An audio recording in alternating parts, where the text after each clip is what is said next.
But here, on the very rim of known space, justice is a long way away. I don't know. I was nervous there for a second, like it wasn't going to work. Like I put all the buttons together. I know it was going to work. It works every week, but for some reason I was like, is it going to work? I didn't know. I don't know why, but it worked. Hi everyone. Welcome to the Space Game Junkie Podcast. Welcome to Anxious Game Junkie Podcast. Yeah. Welcome to the Anxious Space Gamer Podcast. I, as always, am your co-host Brian, and joining me as always is your co-host Spaz. Always looking forward to the future in the off-road colonies. Your co-host Julie. Hello from the great gray north.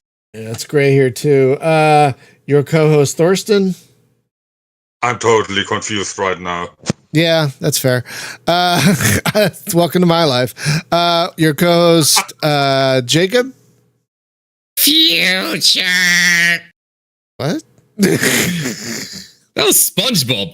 Oh, I've never actually seen any SpongeBob SquarePants, like ever. I've not seen any of it. I'm told I should. I'm ready. I'm ready. I'm told I should. I'm told it's great for adults as well as kids. I've just never gotten around to it. And your co-host, David. I don't know about anxiety stream, but the existentialist horror stream, maybe? I don't know. Maybe. Hello. So, friends, we have a guest this week joining us from the Netherlands. Developer Peter, Oost. Did I say it right? Peter Oost? Oost? Yeah, that's pretty good. Okay.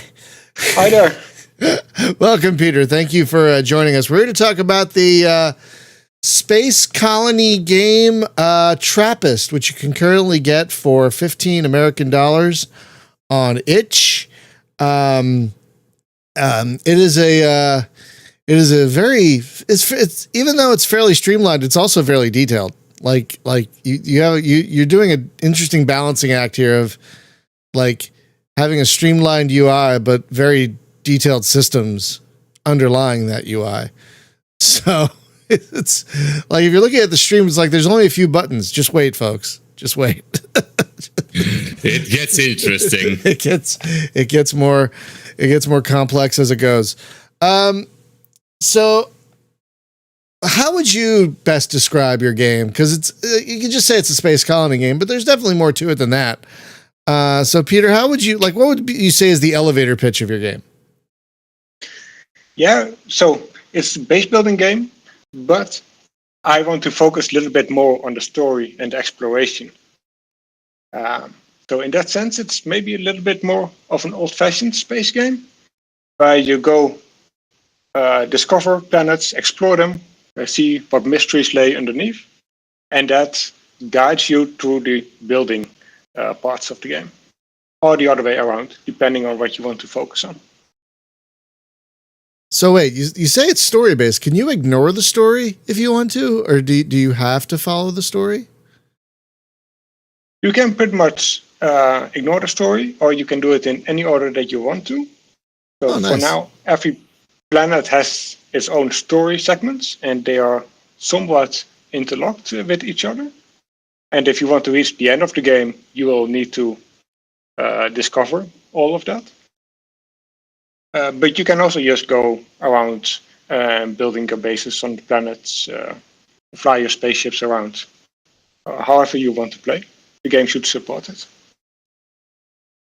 That's fair. So basically, at the core of this game is basically a colony builder, and it's fascinating how I thought a lot of games have different types of farms and different types of things, and you kind of distill it down to potatoes, for example. How did you decide what to keep and what to get rid of? How did you decide to make this? How do you balance both streamlining it but also making it detailed enough to make it a challenge? Yeah, that's definitely a tricky part. In the beginning, there used to be more resources, and I tend to really focus on the technical parts. But if you do that, the game becomes a lot of unfun, especially for the new player. So I really focused on how a new player approaches the game and how they play through it, what obstacles they encounter. And when it comes to flying your spaceships around, having to build 3 different kinds of farms just doesn't add to that experience. And once you go into adding detail, then it's very difficult to stop, because in that case, more detail is more fun. But when you start removing detail, you really need to make sure that only the essentials are left. So in this case, I chose potatoes because of the well-known Mars book. And same goes for the other resources. Sometimes I just need to have one resource or multiple resources for that tier of buildings. And then I just want to pick something that makes a statement. For example, did you reach the part where you need to fill up the air bottles for your spaceship? Say again? I didn't get that far in. I didn't get that far in either. Yeah. Neither did I. But I did. Oh, you Air did? bottles? Oh yeah, that was a thing. Yep. Yeah, eventually your spaceship will need air supplies refilled. Oh. So you will need to fill in plastic bottles with air and send them back to your spaceship, to your ark. Boy. See, I'm going to be honest. I stopped playing shortly after the second colony, when you start a second colony, because like, oh God, I'm going to fail. I'm going to be honest. I felt a little overwhelmed. I shouldn't have probably, but I did. I'm like, I can only handle one, but you want me to build 2. Oh God, I can't do it. So I kind of stopped shortly after that, honestly. Will there be any kind of, I thought about this as I was playing yesterday. Will there, like, once you have multiple colonies, will there be any kind of automation to help build and or manage them? Yeah, definitely. By the sounds of it, you stopped just before the point that automation was introduced. Oh, for God's sakes. Son of a gun. See, now you have a reason to go back. Of course I did. Because that's the thing I would do. Of course. That's very good to hear. Definitely a tricky part in the balance. And it comes back to what you mentioned before, having only one source of potatoes. It can be very overwhelming. So I really want to focus on reducing that feeling. There is some automation to help you out with that. Oh, good. And I wanted to introduce it at the point that you feel the need for it. Because if I would introduce it earlier, then you would think, oh, there's so much UI stuff going on that I have to do, and I don't really see why I want to bother. Oh, that's a good There's point. definitely a tricky balance. No, that's a good point. It is more streamlined like this. I will say it's more streamlined. So there is complexity, but it is more linear complexity, so that you work your way up to it rather than have everything thrown at you at once, and it feels even more overwhelming. So just as you're starting to feel overwhelmed, you have the next thing to help you get through that next obstacle. Oh, I'm glad to hear that, because now I can go back feeling a little better about things. I'm like, oh no, I can barely handle one colony. You know, I just wanted to say that after I saw the combination of Martian and potatoes, I half expected the little guidance person to say they're going to have to science the hell out of things. And, and I really, really appreciate that. I love city builders and colony builders. That's one of my favorite kind of games. But I really appreciate the little person that says, okay, wow, hey, it looks like we're going to have to do this. Oh, if you don't do this, everybody's going to die. I know some people may say, well, you know, it's too much, but I really appreciate that aspect of the game and the guidance. And as every good Scottish person knows, potatoes grow everywhere. And as the Irish know, you probably need more than just potatoes to live. Very true. God darn it. Britannia's sons with the great big guns. Right, sorry. Oh, God. What is that? I don't know. That is a song about the Irish War of Independence. Oh. Well, one of my great grandmothers was Scottish, and Scottish history is after everybody got kicked off their land and became crofters. All they could grow was potatoes, and I said, "Oh wow!" And one of my great grandma would be proud. Potatoes. No, I do appreciate that there's basically one crop. Basically, that's what I was getting at. So that did help, but I was like, what? I was feeling like the first colony was getting kind of big and complex, and they're like, oh god, we have to build another one with the laboratory. Oh no. But I'm really glad to hear that, especially when the game told me, oh god, the colonies are running out of supplies. It's like, oh god, I started getting this anxiety because like when I play games like this, I'm like, I care about each individual colonist. And if they start like not being able to eat or drink, I'm like, oh. Meanwhile, there's me who I'm 50-50 between I don't have that problem because I'm very good at these games, and 50-50 between sounds like a skill issue. Yeah, I mean, I'm not great at thinking ahead. Is my I've never have been great at thinking ahead. I'm much more. That's why I prefer like ARPGs and stuff, because it's like kill now, rather than like, okay, I'm gonna plan this thing so not everyone like I have a problem. You don't doing the big picture stuff anyway, so that factors into it, I'm sure. Yeah.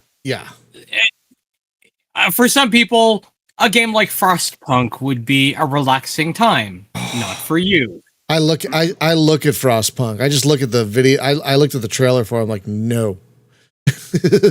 And no. I think it's a great game, and I have some time in it, but still, I know it's not for you. Yeah. And, yes. I know why it's not for you. Yeah. Self-awareness is a big deal, y'all. Self-awareness is very important. Yep. I personally enjoyed Frostpunk. It is extremely stressful, and that's the part I enjoy. Yeah. See, that's not because I'm insane. Maybe I enjoy games like this because I'm a professional project manager and I kind of do it for a living. So it's like, wow, this is great.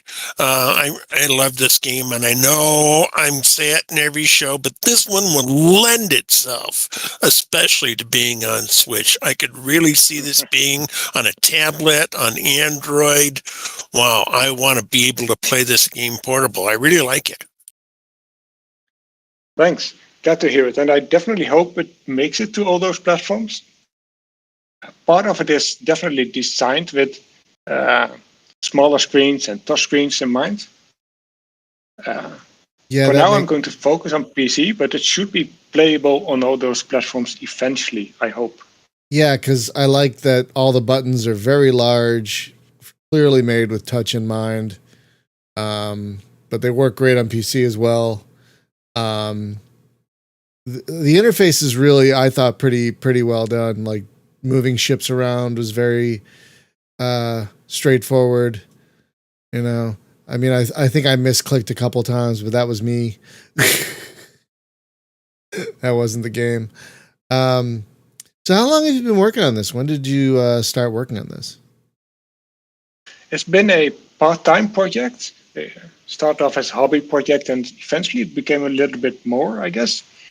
But it's been about 3 years or so. Wow. Good games take a long time to make, as we've seen. Especially when done part-time, yes.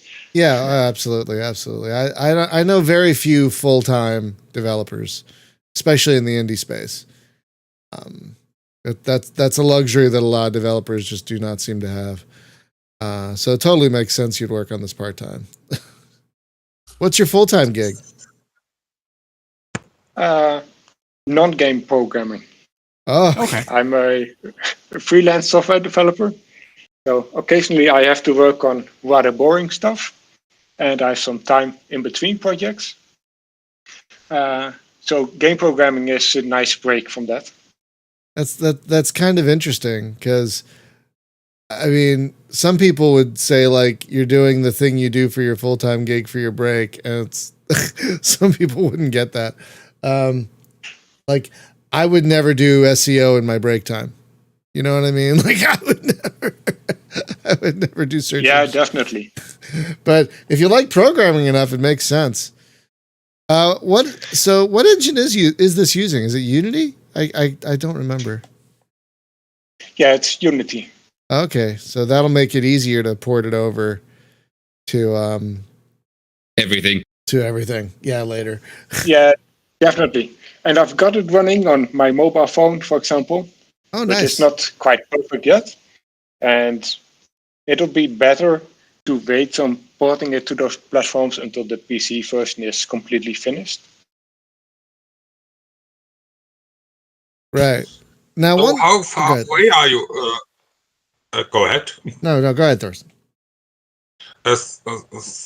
In which state, kind of finishing, is the game right now? What more do you want to include? So right now, you can build on one planet and 2 moons, and you have the arc itself. Eventually, I want to have something that can be done with each of the 7 planets and 2 moons. So in that sense, it isn't completely finished yet, but you can go through the entire storyline, basically. Since each planet is a self-contained story, you can finish those planets that are already there, and then you can go to the ending of the game. Okay.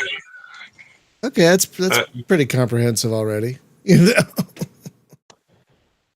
And there are definitely more balance issues that have to be solved, especially later on in the game. So there's still plenty of work to do, but I hope it is a nice experience from the beginning to the end, basically. Well, I just wanted to say that I think sometimes we live in an era of gaming where too much attention is based on trying to concentrate on the graphics, making it look like a really, really beautiful game and making it graphics intensive. And, when I see a game like this, I said, wow, it may be simple, but it is just so much fun. And I know I'm kind of prejudiced because it's my kind of game, but I'm really glad that you did this game, but I'm curious why a colony builder as a pet project and not say something else. Yeah, so I was looking for a game project to do since, like most game developers, I've already finished something or started a lot of projects, and I was really looking to start a new project and finish it. And basically, what I really wanted to do was learn how to tell a story.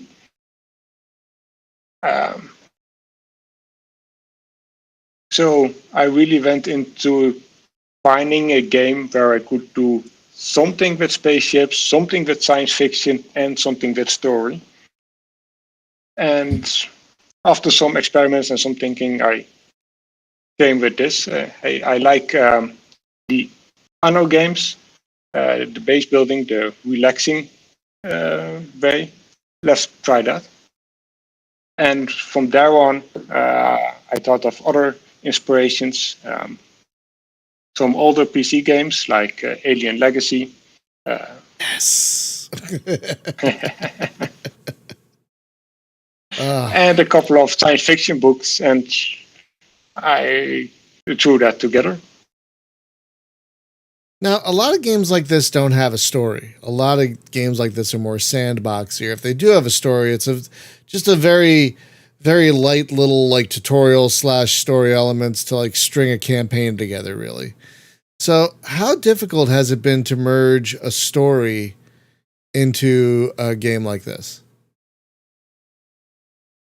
The merging by itself was not that difficult. It's just learning how to tell a story that is the difficult part. Oh, okay.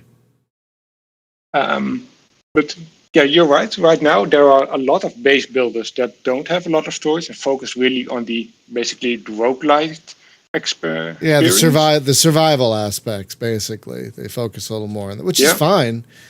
But not a lot of them have what you would call a story, at all. Exactly. There are a lot of great games in the genre, but I missed having the story. So I looked to the older games, like the older games in the Anno series, and especially Alien Legacy. The way that game tells its story. Oh, that game told it. Folks, if you haven't played Alien Legacy, it's a crime that's not available digitally anywhere, because that is a terrific freaking game. And I would suggest you find a copy somehow. It's so good. I do love that the first thing that I googled again, the first thing that shows up is your video on it. So, oh yay! Oh god, this looks jank. But like, it's not that bad. It's not that bad, especially for what was it, 93, 94, like around that. Yeah, 94. Yeah, it's not that bad for a early 90s. No 3D acceleration yet. Kind of 3D, but also 2D colony builder story thing.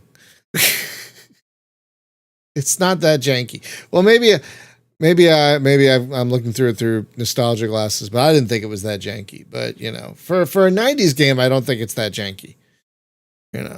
No, you don't. I don't think you think of it as in a nostalgic way. It's still a good game. Oh yeah. I've played it. I played it again a few years ago. Oh.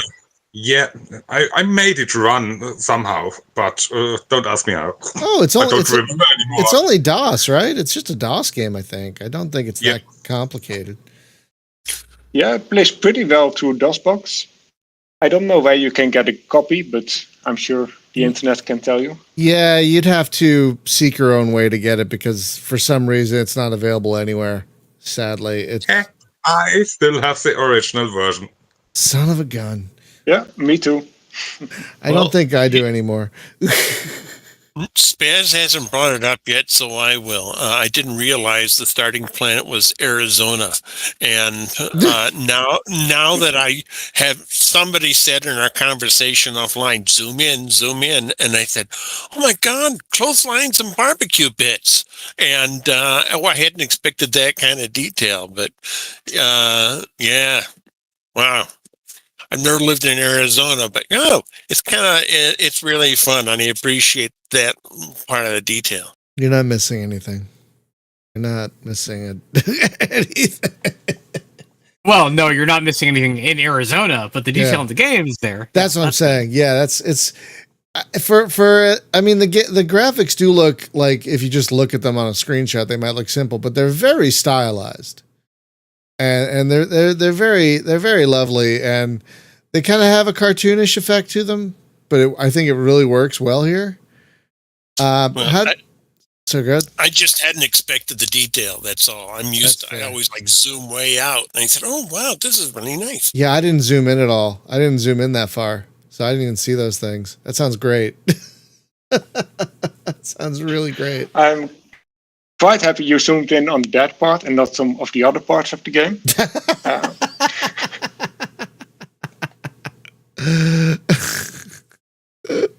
Well, it's not done yet,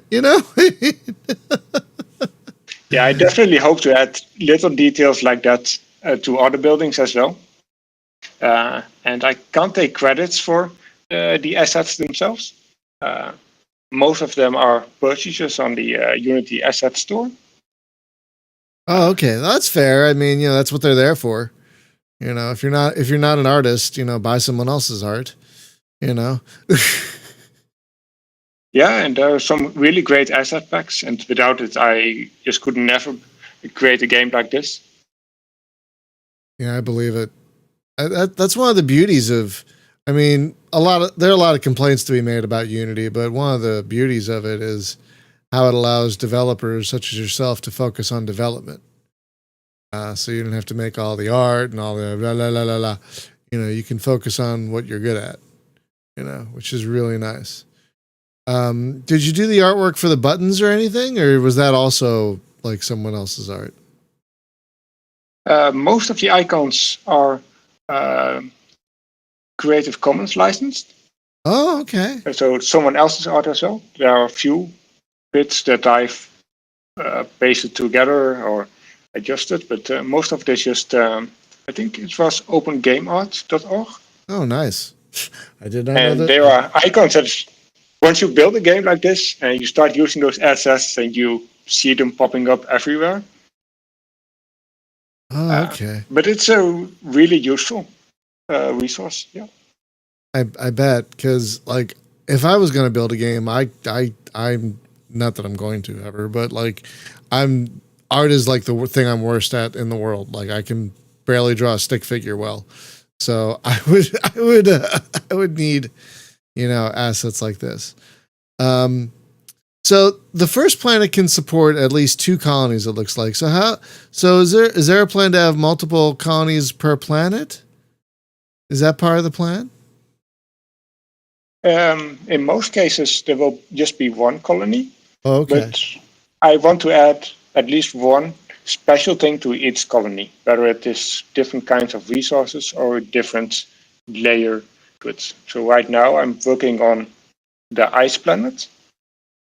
And you can go under the ice and you can melt the ice. So there's some dynamic going on there. Oh, okay.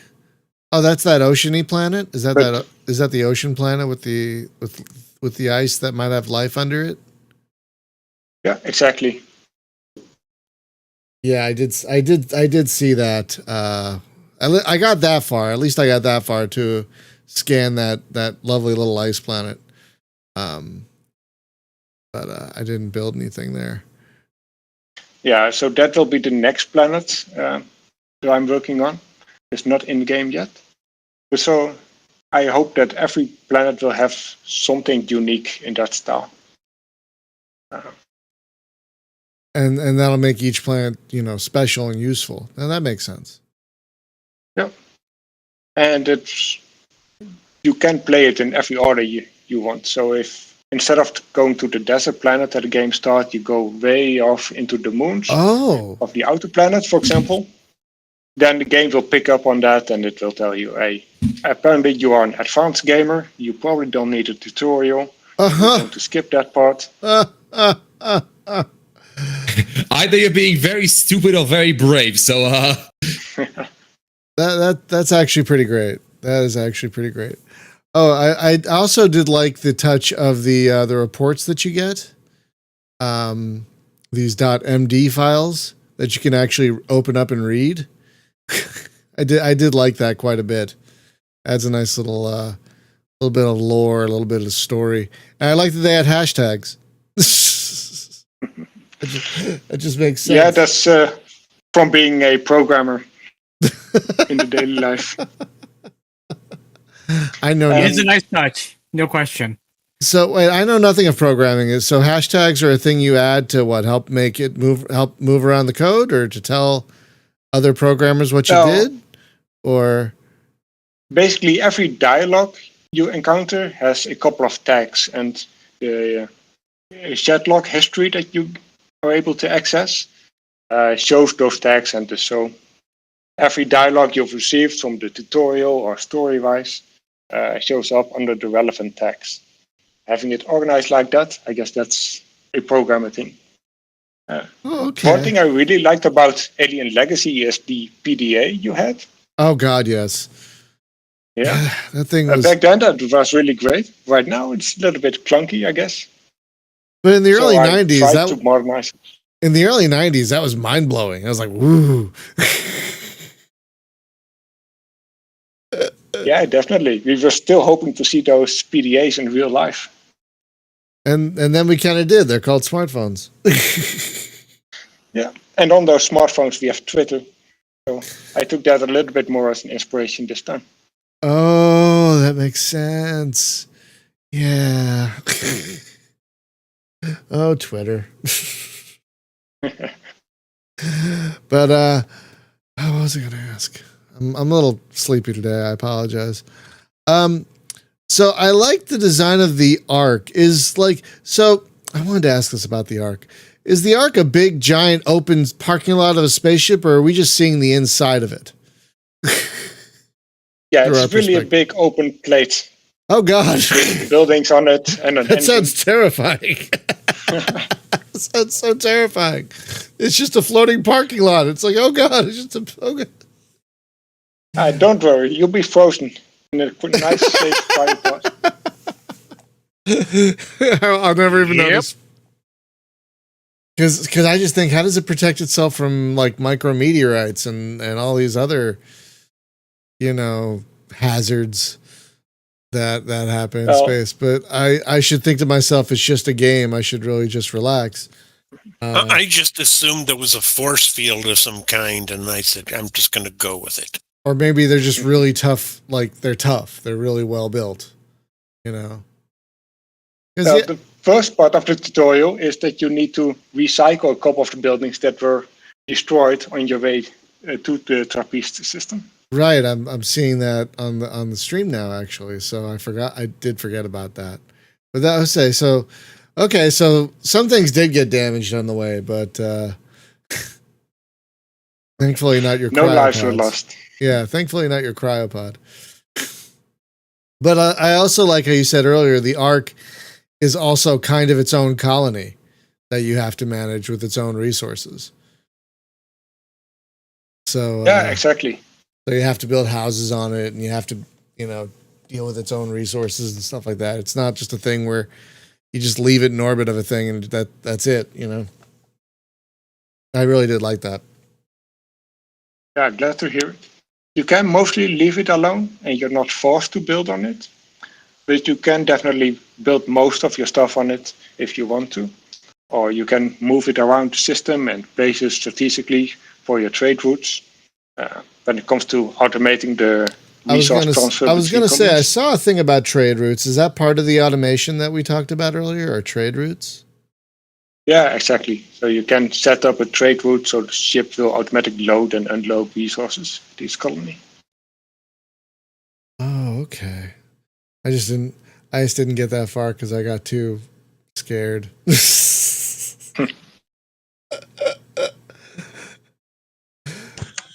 So, Peter, is that your first game you tried to publish, or only the first game? Yeah, is this the first game you tried to publish? This is the first game I tried to publish that is somewhat big. So before this, many years ago, and I think it's removed from the Play Store by now, I did some Android games. But those were a little more than an updated Space Invaders or Asteroids. Yeah, there's a market for those. They keep popping up on Steam. There's clearly a market for those. Yeah, definitely. And it was a little bit of fun.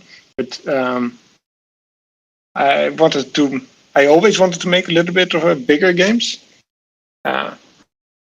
And I've tried a few things over the years, but this is the first big one that I really stuck with. And Fernando in the chat is wondering why your spaceship is so rectangular. That's part of it being a big plate. Basically, it's a design choice. It could have been any streamlined shape, but I really wanted to emphasize that it's just a big, stupid thing in space. So maybe budget cuts or something like that? Well, it It's doesn't definitely need to be done on aerodynamic. You're not landing on a planet with it, so it doesn't need to be aerodynamic or airworthy. That's fair. It's just funny. Like a lot of spaceships have, like, ooh, we need wings and things, and this is like, here's just a big plate. It's a brick. Here's a brick. with some stuff on Now, it. admittedly, it's not the best for advertisement. If I were to become a colonist off to go off to the future, I imagine I would be more inclined to go on a Star Trek ship than a brick with engines on it. But I guess some people are braver than me. You're assuming you have a choice. Touché. What? Uh-oh. No, I hope they had a choice as well. For now, I've really left it open why they are leaving Earth. I I hope it's for a good reason. I was gonna say, is this the precursor to the Warhammer 40k universe? is this proto Warhammer fascism that we're looking at right here? Oh golly! No, definitely not. I really wanted to make it a little bit of a light, nice atmosphere. Yeah, you could tell by the there's the text of your advisors and stuff like that this is not a super serious game. I mean, it's serious, but like it's also a little silly, and that's okay. You know, games. I think a lot of games forget to be silly every now and again. Like so many games are so serious. You know what I mean? So it's nice to have a little bit of silliness.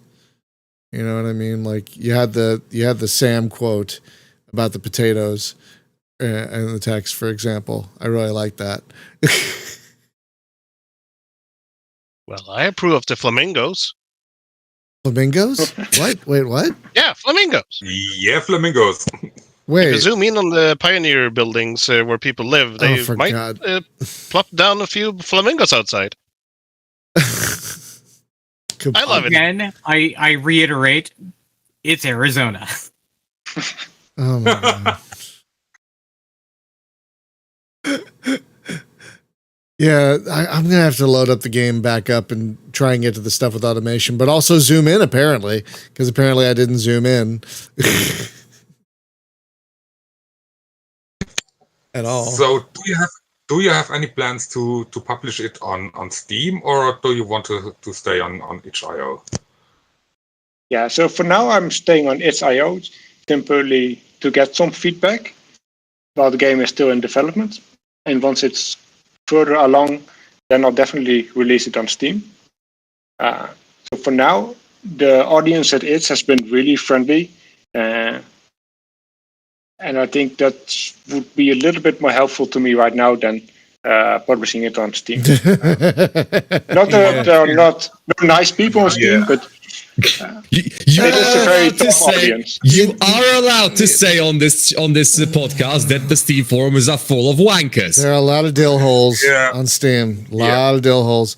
But we were talking about this with the developer last week, where we've noticed that itch is a more niche place that attracts more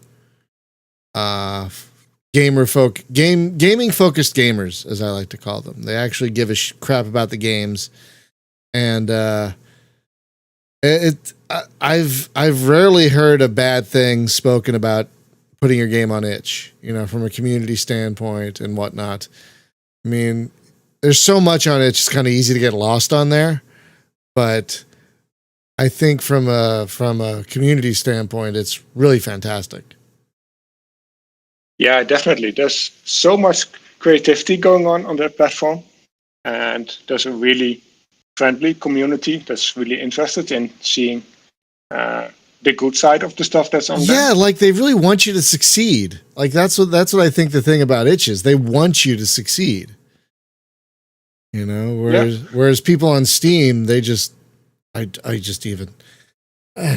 think with Steam, one of the inherent problems is that people think if you buy the game on Steam, you have a say in the development process. Some people do, at least. And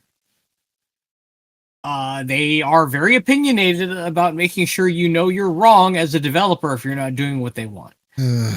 Yeah. Which is unfortunate. I've seen that firsthand. On the other hand, with itch as a good place to do a soft launch and get a lot of devoted feedback, people who who go there specifically because they're looking for something different. That's not yet on Steam. Then you could go from there to an early access release, a short early access release, or a full release on Steam with the confidence that you've had a lot of feedback along the way. If you go directly on Steam, as so many have found out, even if you launch directly into early access, there will be people who will say, this is so buggy. Well, that's kind of the point of early access, isn't it? Finding the bugs and working them out. I think some people have a really warped perception of what early access is supposed to be as a consumer. I don't know why they have this perception, but it's a weird entitlement. Well, I think it's partially Steam's fault. Like open access, they've never really clearly defined what open access is. So it could be this big open-ended, it's an alpha, it's a beta, it's a pre-alpha. It could be it can cover any of these things. And I think the open-ended nature of it has been one of its biggest problems, honestly. Yeah, it has worked really well for a couple of games. Right? There are games like Minecraft and Factorio that have been in early access for a very long time, and they have done really well. But they have been really good games from very early on. Yeah. And I think a lot of people will expect that basically the same good experience for any early access game.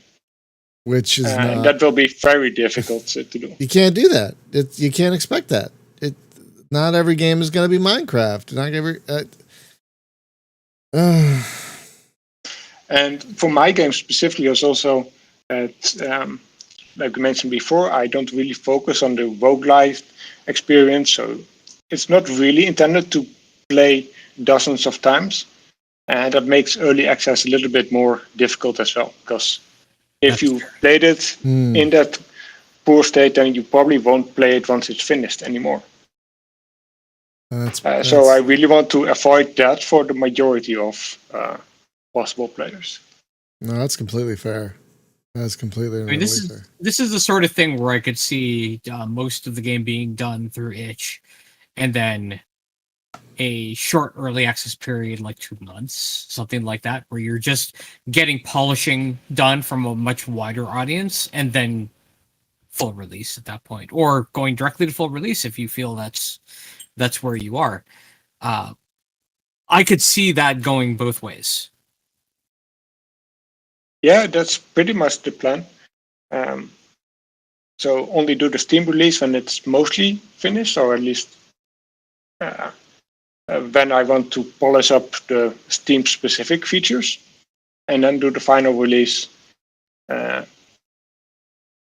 And there are other factors to consider as well. When you do a Steam release, you want that to be successful, you really need to bring your own audience with you. Yeah. Otherwise, it's going to die somewhere in the dozens of games released that day. Oh, yeah. I mean, I know it's easy to get lost on itch, but my God. There are, dozens of games released every day on Steam? Every day? Yeah, and a lot of them are really good games as well. Yeah, there are a lot of really good games released every day. How do you get found in that miasma? You know? So, no, I think what you're doing is right, because when you hit the platform, you want to hit it with the ground you want to hit it ground running, you know, and having it as stable as possible, you know, will definitely help in that regard. So yeah, I think doing itch first is a terrific idea, and I'm glad we're seeing more of this. Like, you're the second developer we've had on in a row now that's doing solely itch first, and we're seeing that more and more, which is terrific. It's great for itch too, you know. I mean, yeah, and releasing on itch has been a really great experience. The platform works really well, and there's a really low barrier to publishing something there. And the stakes are so much lower than launching on Steam. When you launch on Steam, that's really your only shot to make it successful. But on itch, you know upfront that This thing alone won't be what makes or breaks your game. So it makes it a lot easier to do the release and to iterate on it.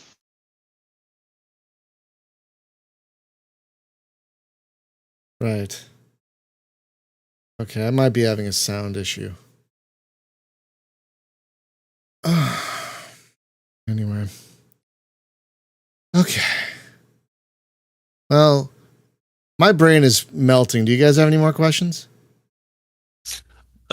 No, just to thank the developer for a really fun game. That's I really enjoyed it, and will continue to do so. And one way to get your game to stand out is come on the Space Game Junkie podcast. Yeah, we will definitely want to have you back once this hits 1.0. That's how we like to do it, because we also love talking about the journey between from early access to 1.0. But yeah, folks, the game is Trappist. It is currently on itch.io in early access. It is $14.99 American dollars, and it is quite fun. Like don't let my fear of getting too complicated scare you away, because apparently there is automation. I just hadn't gotten to it yet. But I really had fun with my time. I really had fun. I can't talk anymore. I really had a fun time with it, and I'm definitely going to be playing more now that I know there's automation, especially. And Peter, I'd like to thank you for coming on the show.